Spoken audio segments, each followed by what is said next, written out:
Самодеятельные артисты подростково-молодежного центра «Ровесник» организовали для жителей поселка прекрасный праздник двора. Жаркое летнее солнышко способствовало хорошему настроению и душевному отдыху. Цель – устроить запоминающееся торжество, где каждый маленький золотарец мог бы получить заряд энергии на все дни начавшихся долгожданных каникул, достигнута.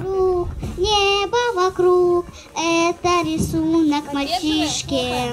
Нарисовал он на листе и подписал уголки. Пусть всегда будет солнце, пусть всегда будет небо, пусть всегда будет мама, пусть всегда буду я.